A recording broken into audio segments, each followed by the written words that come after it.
Vamos abrir a palavra de Deus em 1 Timóteo, capítulo de número 4. 1 Timóteo, capítulo 4.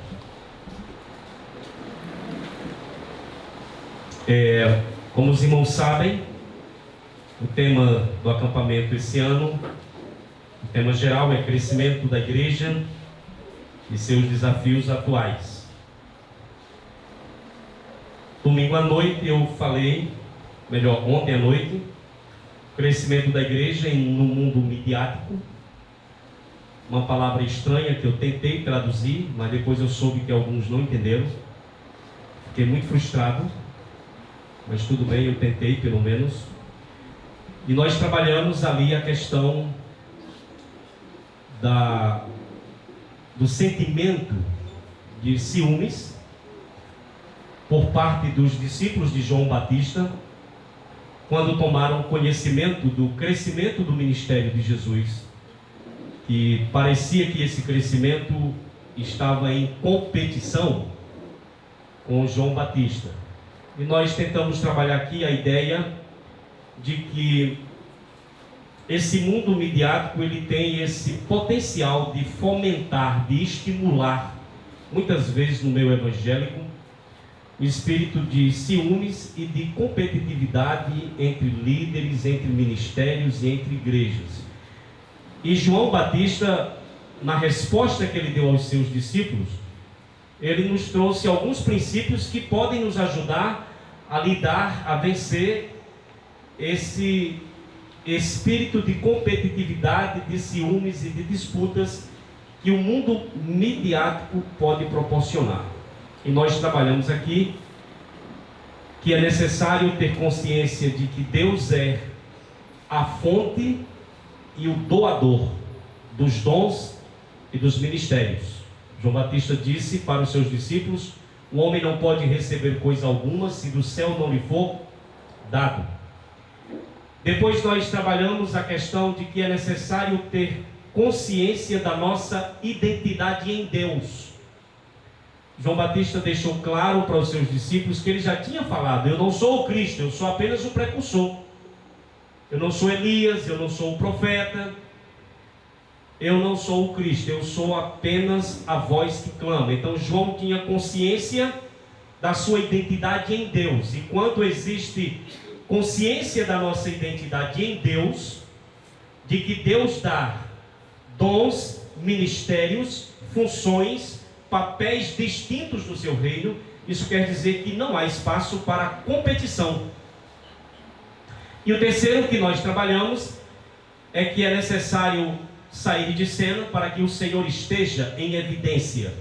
Foi quando João Batista disse para eles: olha, daqui para frente é necessário que ele cresça e que eu desapareça, que eu diminua. Isso foi o que nós vimos ontem. Hoje foi-me dado o tema sobre o crescimento da igreja, a teologia e a piedade. Esse é o tema de hoje. Então vamos abrir a palavra, 1 Timóteo capítulo 4, e o nosso tema hoje é sobre o crescimento da igreja, a teologia e a piedade. Foi o tema que me foi dado para trabalhar.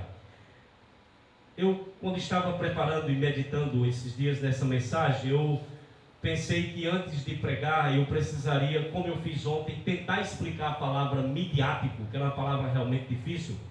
Eu queria explicar uma outra palavra difícil, que é teologia, antes da gente entrar diretamente na pregação. Por que eu quero explicar teologia? Porque algumas pessoas têm muitas vezes na igreja uma visão distorcida do que é teologia. Eu vou falar um pouco disso durante a mensagem, mas eu queria explicar para vocês, gente, que teologia não é nenhum bicho papão e não faz medo para a igreja. Porque teologia é o estudo acerca de Deus e do relacionamento de Deus com a sua criação. Isso é teologia. Sabe aquela irmã dona de casa, que às vezes é até semi-analfabeta, que nunca pôde estudar? Essa irmã, ela faz teologia todo dia. Como, pastor? Quando, por exemplo, o filho dela faz uma pergunta sobre Deus, uma pergunta sobre a vida espiritual, uma pergunta sobre a vida e sobre a morte, e essa mãe dona de casa, com o que ela aprendeu na igreja, ouvindo a pregação do pastor, com o que ela aprendeu lendo a Bíblia, ela vai tentar explicar para o seu filho aquilo que ele perguntou acerca de Deus e da vida espiritual. Quando a mãe, a dona de casa, faz isso, o que é que ela está fazendo? Teologia. Ela está ensinando teologia. Quando eu entro no meu carro com a minha filha, que hoje está com 16 anos, mas na época ela tinha 14, para ir para a igreja, só eu e ela me faz a seguinte pergunta: pai, a Bíblia diz que Deus não é homem para que minta, nem filho do homem para que se arrependa. Por que lá em Gênesis diz que Deus se arrependeu de haver feito o homem? E que Deus se arrependeu de haver posto Saul sobre o governo de Israel? Então como é que é isso? Eu entro no carro de casa até a igreja, eu tentei explicar para ela isso aí. Eu estou fazendo o que com ela? Teologia. Estou ensinando teologia. Então eu queria deixar claro, irmãos, que a teologia não é nenhum bicho papão. A teologia é apenas o estudo acerca de Deus. Por exemplo, aquilo que a gente chama culto de doutrina na igreja. Isso é o quê? O estudo teológico. Isso é teologia. Como professor de seminário, eu tenho tentado falar para os alunos e insistir com eles que o problema, às vezes, da igreja sentir uma repulsa por teologia são dois. Primeiro, que às vezes a igreja não compreende bem o que é teologia e acha que é um bicho-papão. E segundo, é que às vezes o cara que fez o seminário, que era um menino bom, que falava aí, e as coisas assim, as pessoas eram abençoadas, havia o alcance, ele começa a aprender teologia e ele fala tão difícil que ninguém entende mais o que ele diz. Então o problema não é a teologia, é o cara que foi para o seminário, que estudou teologia e agora quer falar difícil. E eu quero dizer para vocês que teologia não é falar difícil. Teologia é você falar de Deus o mais simples possível para que uma criança seja capaz de compreender quem é Deus e como se relacionar com Ele. Isso é fazer teologia. Agora, no seminário é outra história, né? Eu estou num ambiente acadêmico, se usa uma linguagem. Então eu queria, antes de pregar, porque eu vou mencionar ao longo da mensagem muito essa palavra teologia, porque está no tema, explicar para vocês exatamente isso, que teologia é simplesmente isso, o estudo acerca de Deus e do seu relacionamento com a sua criação. Ficou claro? Amém? Amém. Posso falar teologia ao longo da pregação? Que todo mundo vai entender. Amém. 1 Timóteo 4, a partir do verso 6.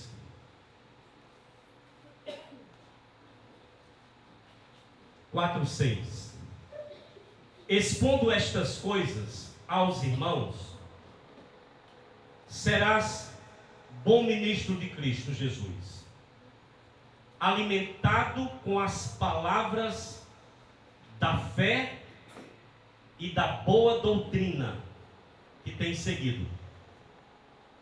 Mas rejeita as fábulas profanas e de velhas caducas. Exercita-te pessoalmente na piedade. Pois o exercício físico para pouco é proveitoso, mas a piedade para tudo é proveitosa, porque tem a promessa da vida que agora é e da que há de ser. Fiel é esta palavra, e digna de inteira aceitação. Ora, é para esse fim que labutamos e nos esforçamos sobremodo, porquanto temos posto a nossa esperança no Deus vivo, Salvador de todos os homens, especialmente dos fiéis. Ordena e ensina essas coisas. Ninguém despreze a tua mocidade.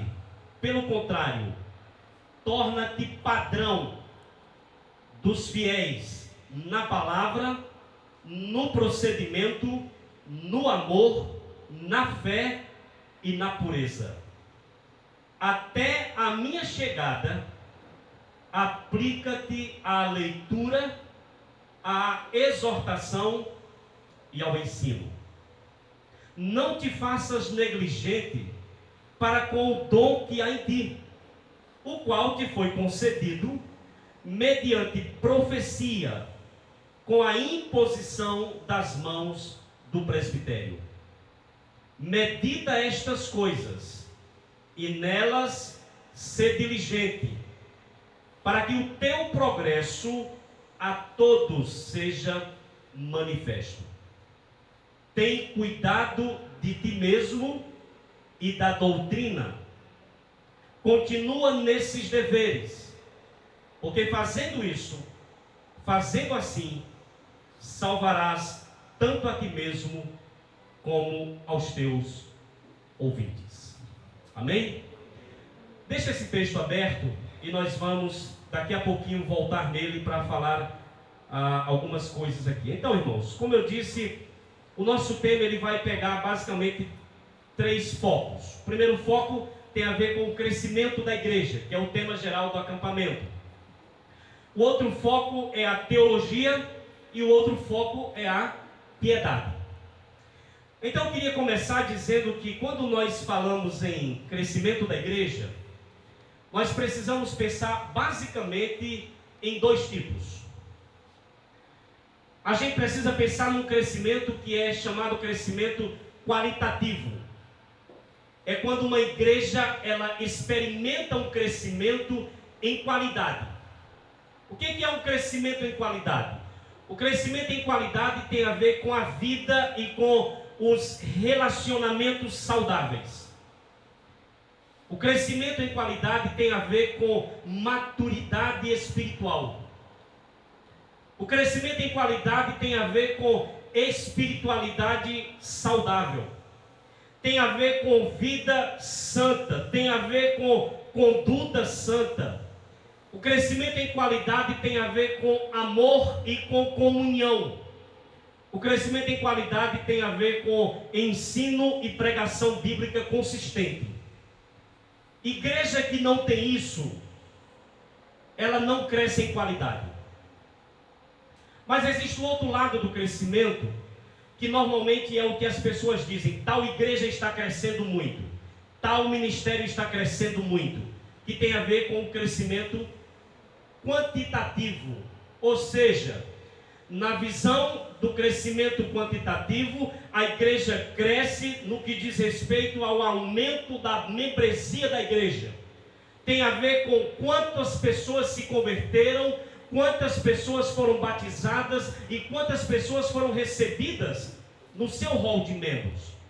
Então esse é o chamado crescimento quantitativo. E aí alguém pode perguntar: pastor, a igreja deve crescer em quantidade ou em qualidade?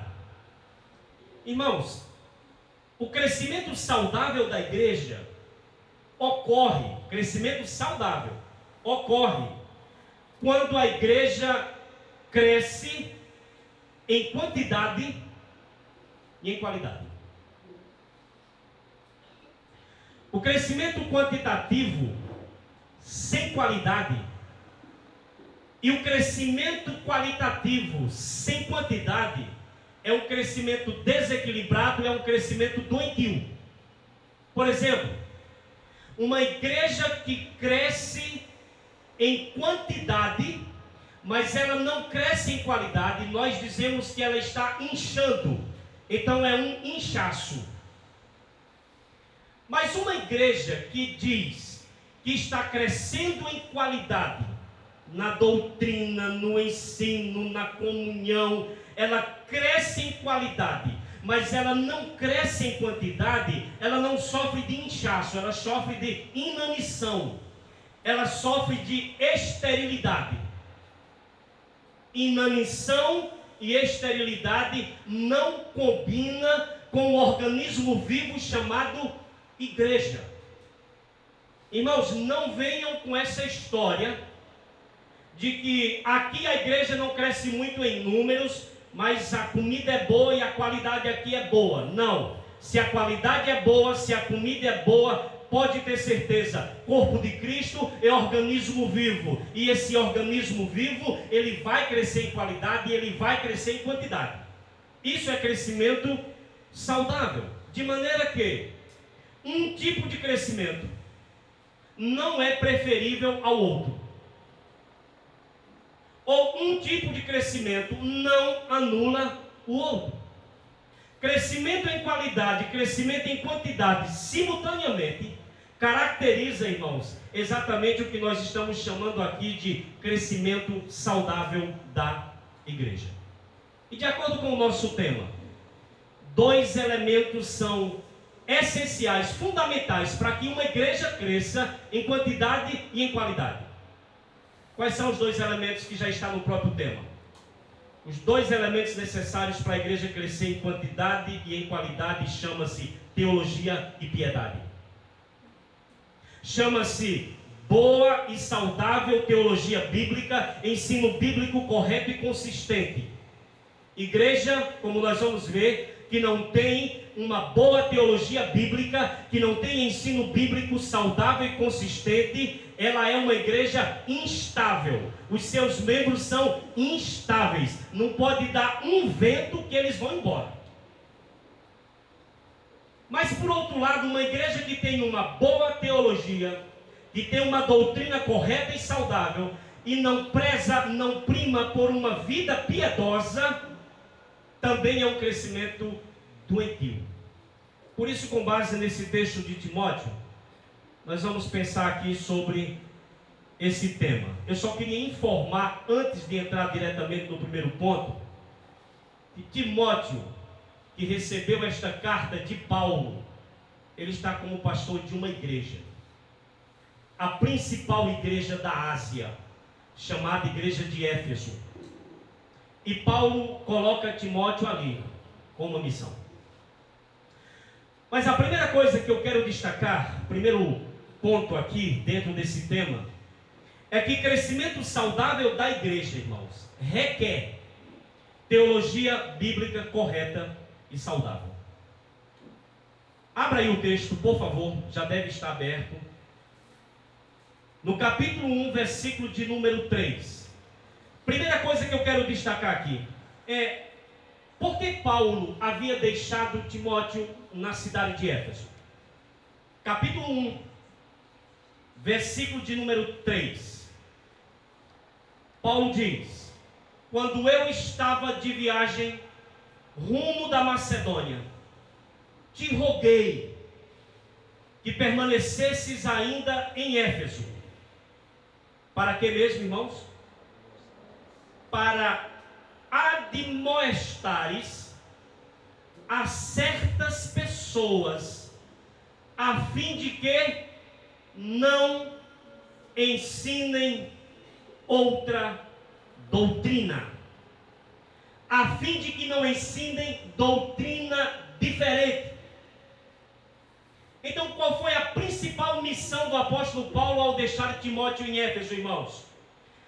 Corrigir, combater, confrontar, advertir, repreender algumas pessoas que estavam trazendo doutrina diferente para dentro da igreja.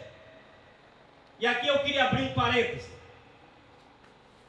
Infelizmente, quando nós na igreja hoje combatemos falsos ensinos, combatemos falsas doutrinas, falamos contra aquilo que biblicamente é incorreto, a gente tristemente tem a infelicidade de escutar irmãos chegarem para você e dizer: mas pastor, a gente tem que amar. E eu quero lhe dizer, meu irmão, que nós temos que amar, mas com falsa doutrina e falso ensino não há relação de amizade, porque um falso ensino, uma falsa doutrina causa danos muitas vezes irrecuperáveis na vida de uma igreja e na vida de membros de igrejas. Quando um membro e uma ovelha assimilam uma falsa doutrina e aquilo se torna para ela a verdade de Deus, para você arrancar isso da cabeça dela é quase impossível. Por isso que Paulo diz: Timóteo, você fica aí. E o que eu quero que você faça é que você admoeste a essas pessoas que estão ensinando outra doutrina. Capítulo 3. Além de fazer isso, Timóteo tinha uma outra missão. A outra missão de Timóteo, irmãos, era estabelecer liderança na igreja, estabelecer os líderes. E tinha qualificações para esses líderes. Não é qualquer um que deve assumir a liderança de uma igreja. Existem qualificações. Capítulo 3 nós temos todas essas qualificações. Mas o que eu quero chamar a atenção aqui é para a qualificação que está no versículo 2. A última qualificação de um bispo ou de alguém que assume a liderança da igreja. Qual que é aí no verso de número 2?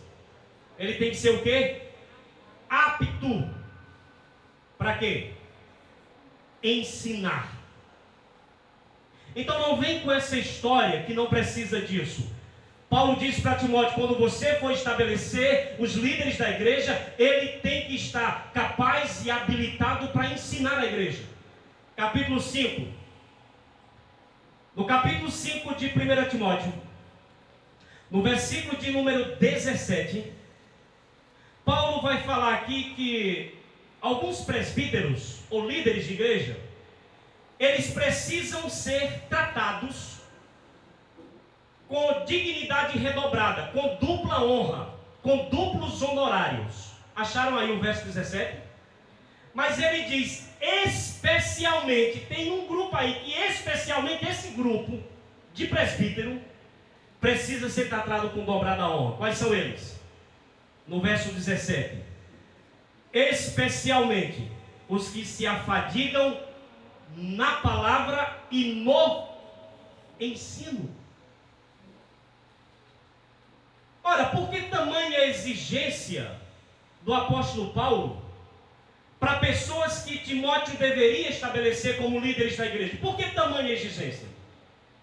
Porque Paulo sabia, irmãos, que nenhuma igreja vive de maneira saudável e nenhuma igreja cresce ou se estabelece de maneira saudável se ela não tiver uma teologia bíblica saudável, se ela não tiver doutrina e instrução correta e saudável.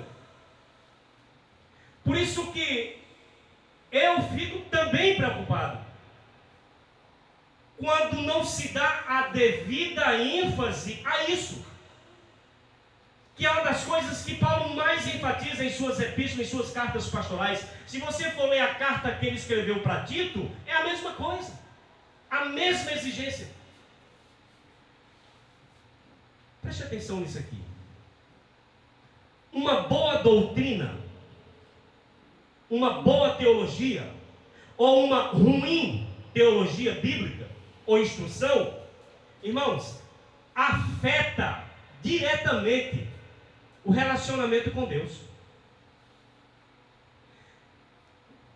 Tem pessoas que acham que a doutrina não é tão importante, mas eu vou mostrar para vocês biblicamente que quando a doutrina é errada, o relacionamento com Deus também é afetado.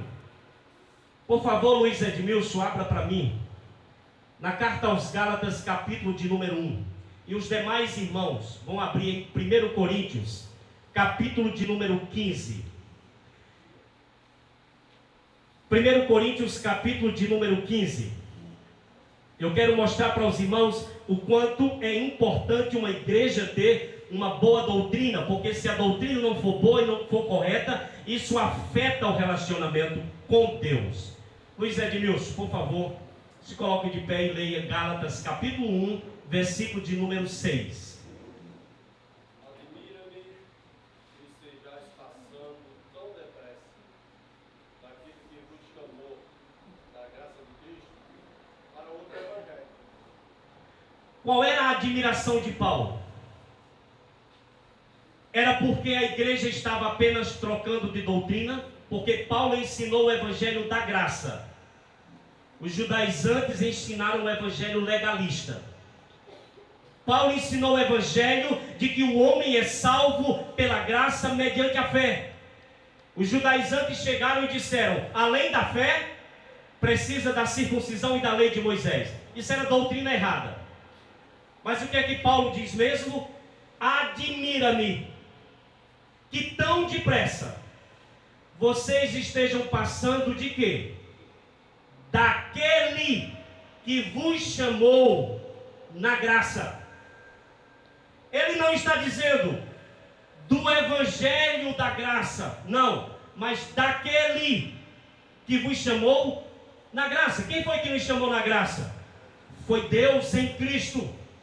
De maneira que o desvio da igreja, das igrejas da Galácia, do evangelho da graça, era um desvio do Deus da graça. Porque não tem como se relacionar com o Deus da graça crendo em um evangelho legalista. É impossível.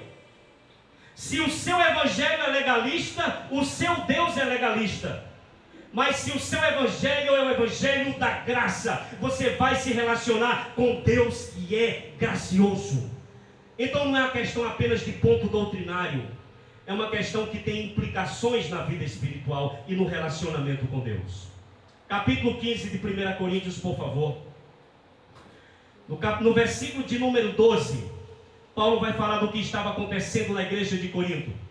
E ele diz: ora, se é corrente pregar que Cristo ressuscitou dentre os mortos, como, pois, alguns dentre vós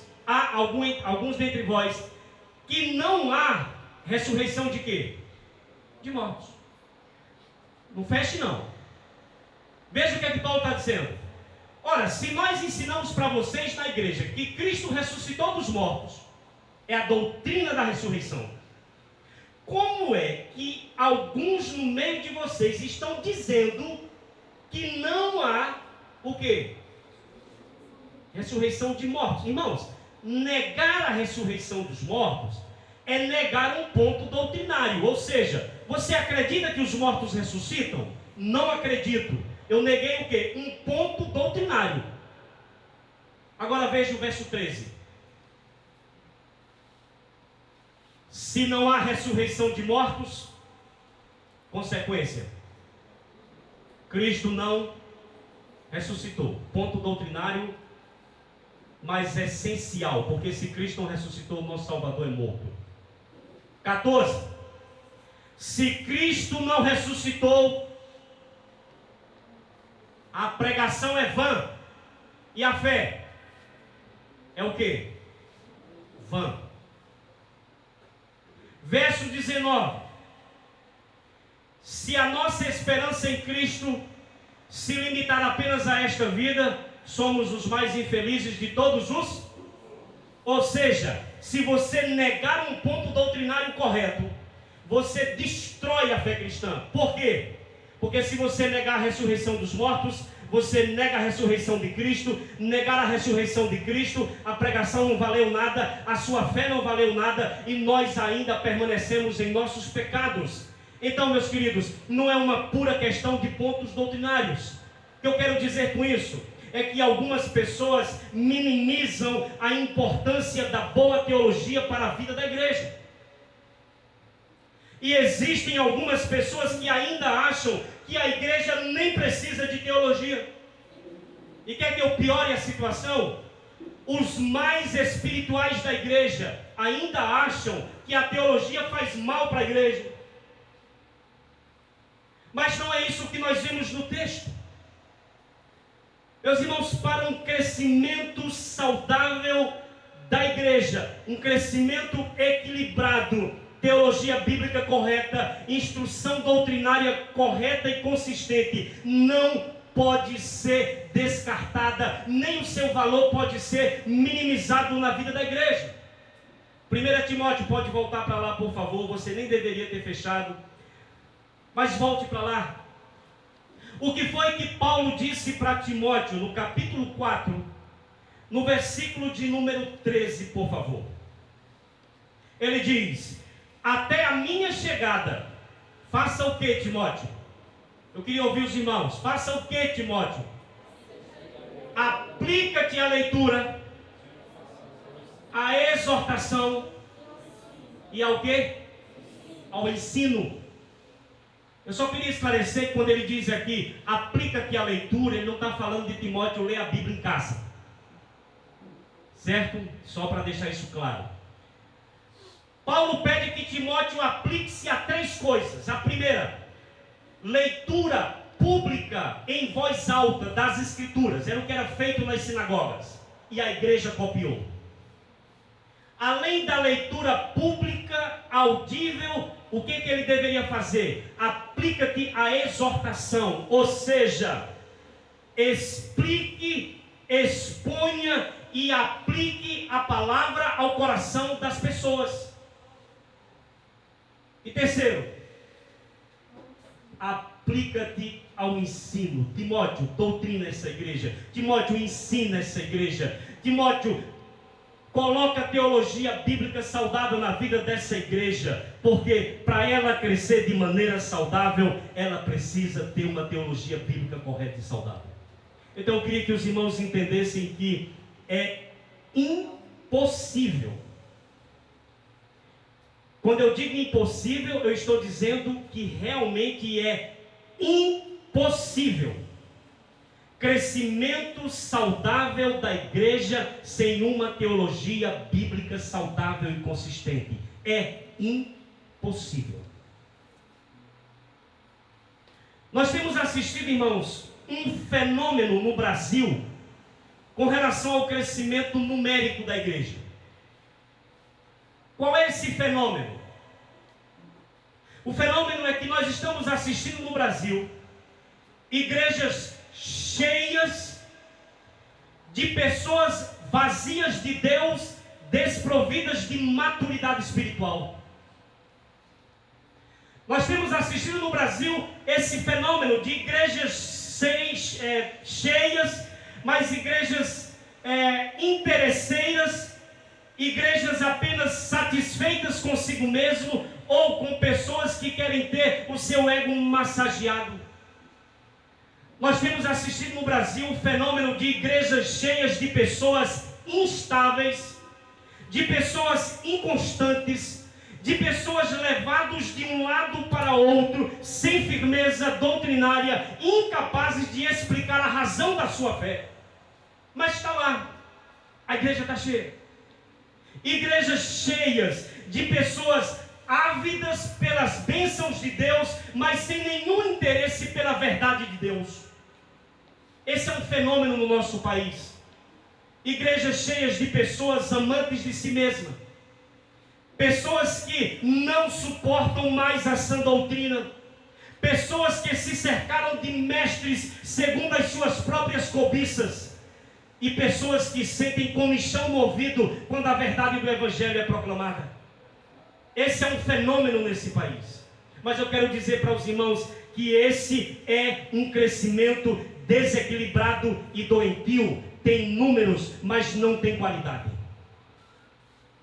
E Paulo, irmãos, sabedor da importância da teologia saudável, da doutrina correta, da pregação e da exposição bíblica consistente, sabedor da importância disso para o crescimento da igreja, sabe o que é que Paulo escreve para Timóteo na sua primeira carta?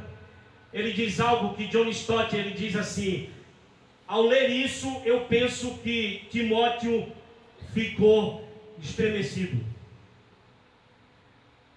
Paulo escreve para Timóteo na sua segunda carta e ele vai dizer: conjuro-te eu conjuro-te perante Deus e Jesus Cristo. Eu conjuro-te perante Ele, perante aquele que há de julgar os vivos e os mortos, pela manifestação do seu reino. Eu conjuro-te, prega a palavra. Não invente história, Timóteo. Não fique no púlpito entretendo os irmãos. Prega a palavra. Não invente moda. Não, mas se a gente não inventar moda, não atrai. Não invente moda. Não adultere. Não distorça. Não force a palavra para dizer o que você quer dizer. Timóteo, prega a palavra. Não invente, Timóteo. Não use a palavra como plataforma para você passar para a igreja as suas ideias. Prega a palavra, Timóteo. Exorta. Faz mais. Quer seja oportuno, quer não. Corrige, repreende com toda longanimidade e doutrina. Por que Paulo disse isso, irmãos? Porque não há igreja saudável sem uma boa teologia bíblica, sem doutrina e sem instrução correta. Não há. Mas em segundo lugar, crescimento saudável da igreja requer exercício da piedade. Se você olhar o verso 16 do capítulo 4 de Timóteo, o que está escrito aí? Capítulo 4, verso 16. Paulo, escrevendo a Timóteo, diz: tem cuidado de ti mesmo e da... O que vem antes? O cuidado de si mesmo ou o cuidado da doutrina? O cuidado de si mesmo. Ou seja, Paulo está dizendo para Timóteo: olha, Timóteo, a doutrina é importante, a teologia bíblica é importante, instruir bem a igreja é importante, mas deixa eu lhe dizer, antes de cuidar da boa teologia, antes de cuidar da doutrina correta, antes de cuidar da instrução saudável e consistente da igreja, faça o seguinte: cuide de você mesmo. E o que é que significa cuidar de si mesmo? O que Paulo estava dizendo para Timóteo para que ele cuidasse de si mesmo antes do cuidado com a doutrina? Ele está dizendo: olha, Timóteo, você deve cuidar antes da doutrina, você deve cuidar da sua vida. Você deve cuidar do seu caráter. Você deve cuidar da sua conduta antes de cuidar da doutrina. Aqui eu quero abrir um parênteses que não está no sermão. Irmãos, as pessoas não escutam um sermão. As pessoas escutam uma pessoa. Qual é a diferença?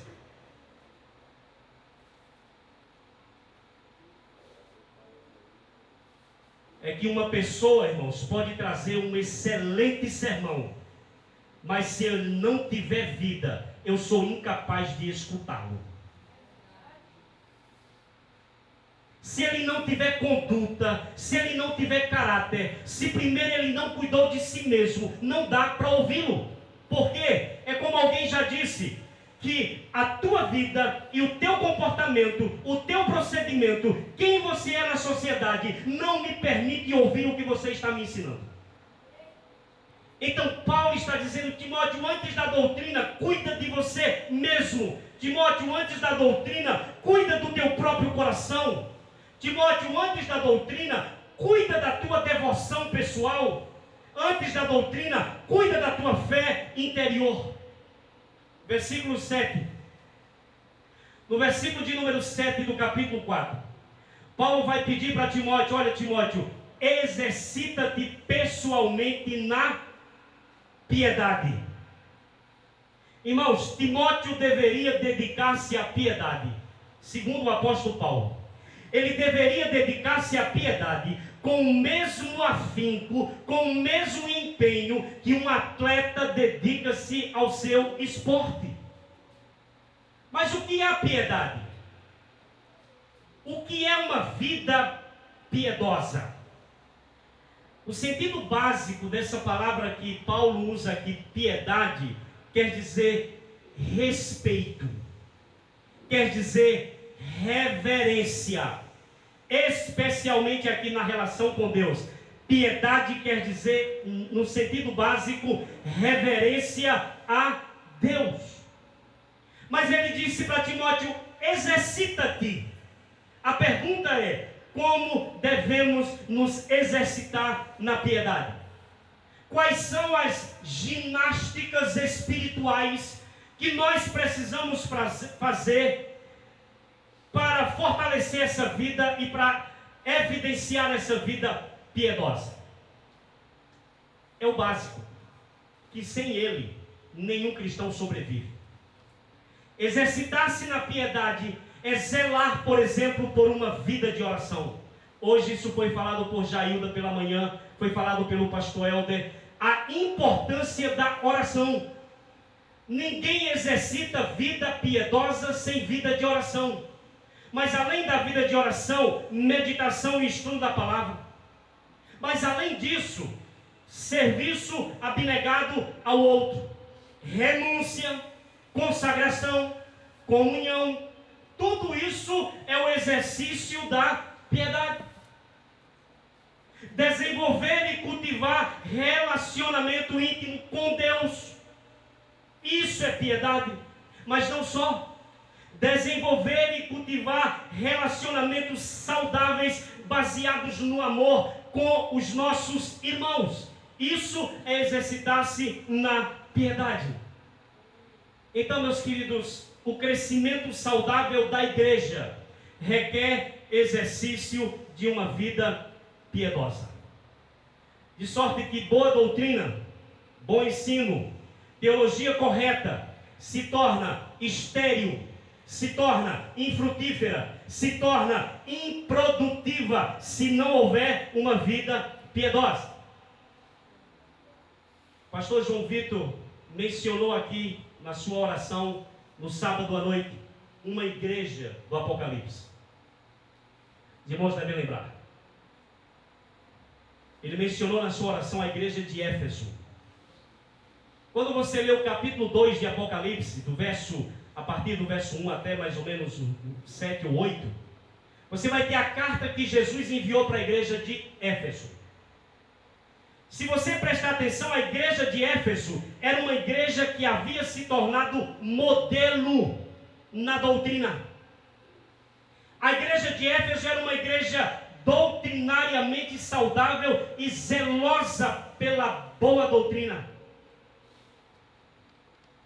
Ela era tão zelosa que Jesus elogiou. Qual foi o elogio que Jesus deu para ela? Olha, tenho a teu favor que tu odeias as obras dos nicolaítas, as quais eu também odeio. Ou seja, vocês estão comigo, porque vocês odeiam o que eu odeio. Mas essa igreja doutrinariamente saudável, ela foi duramente repreendida. Ela foi convocada ao arrependimento. Ela foi literalmente ameaçada de remoção se ela não voltasse à prática das primeiras obras.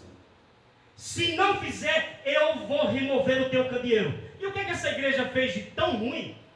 Era uma igreja tão doutrinariamente zelosa. O que havia acontecido com ela? Os crentes sabem. Tenho contra ti que abandonaste aquilo que é essencial, aquilo que não pode faltar, aquilo que sem ele ninguém pode se identificar como cristão. Você abandonou a essência, você abandonou o amor. Era uma igreja extremamente zelosa pela doutrina, mas ela havia matado o amor a Deus e o amor nos seus relacionamentos pessoais. Irmãos,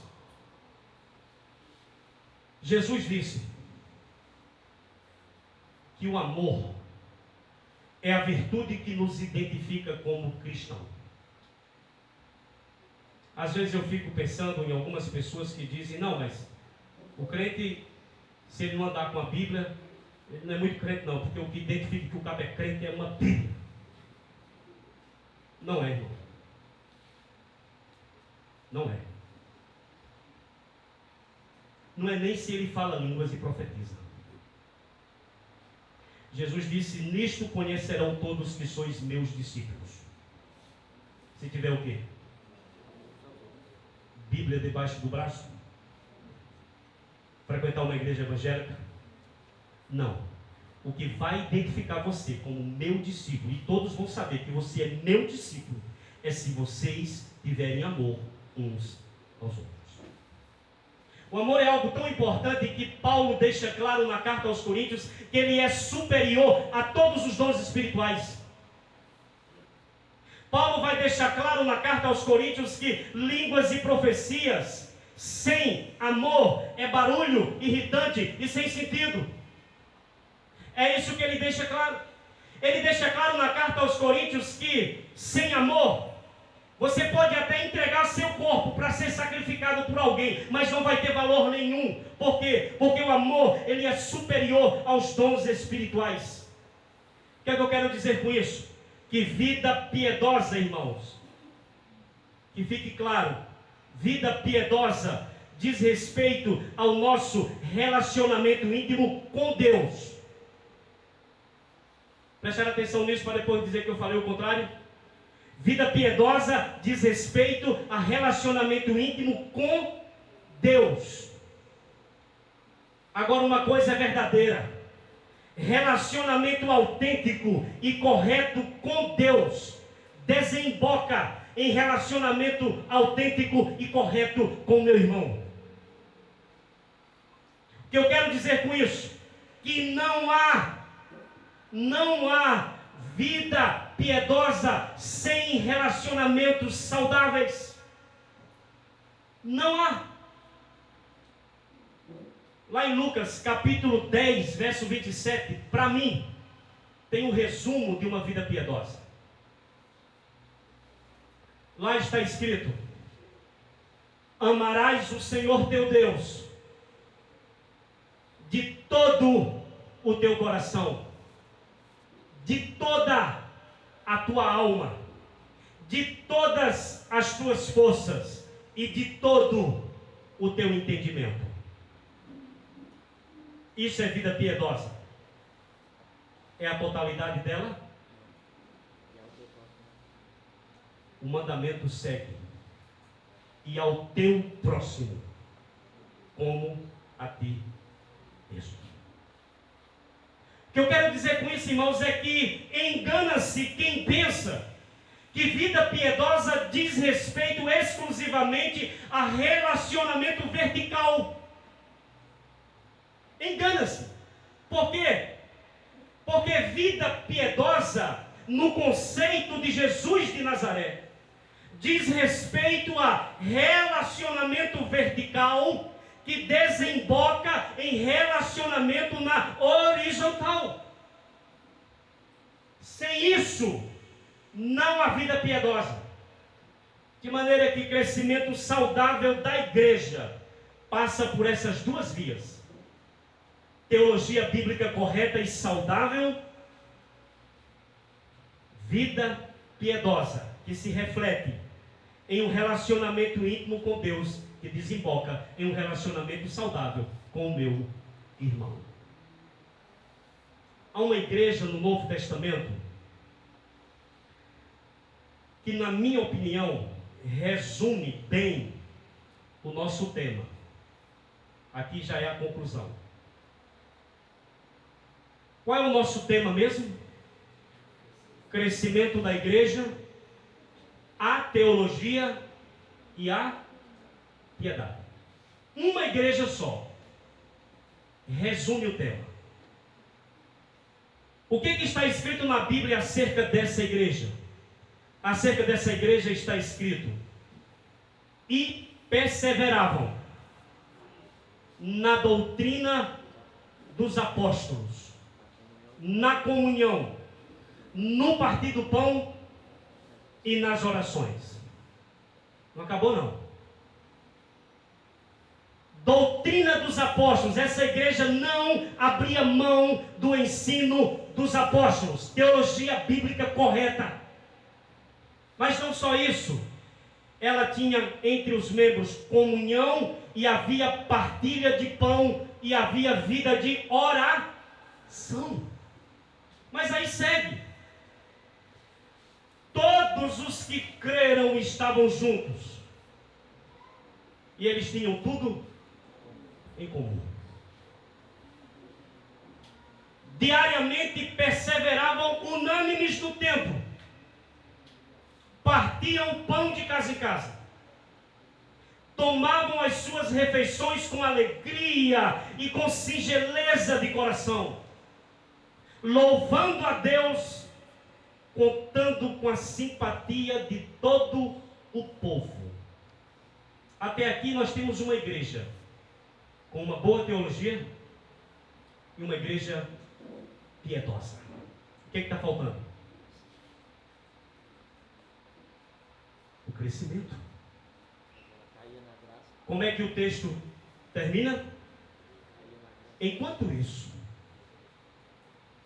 ou seja, enquanto essa igreja perseverava na doutrina dos apóstolos, enquanto essa igreja vivia em comunhão, enquanto essa igreja partia o pão, enquanto essa igreja, os membros tinham tudo em comum, enquanto esta igreja estava diariamente no templo, nas orações, louvando a Deus, enquanto essa igreja estava fazendo isso, o que é que o texto fala? Dia a dia o Senhor acrescentava-lhes os que iam sendo salvos. O crescimento dessa igreja acontecia de maneira natural, porque ela era uma igreja que tinha doutrina bíblica correta, mas tinha vida piedosa, que se mostrava na relação com Deus através da oração, e na relação com o outro através da comunhão, do partir do pão. Então, meus queridos, crescimento quantitativo e crescimento qualitativo. As duas vias: teologia e piedade. Que Deus em Cristo aplique a sua palavra aos nossos corações nesta noite.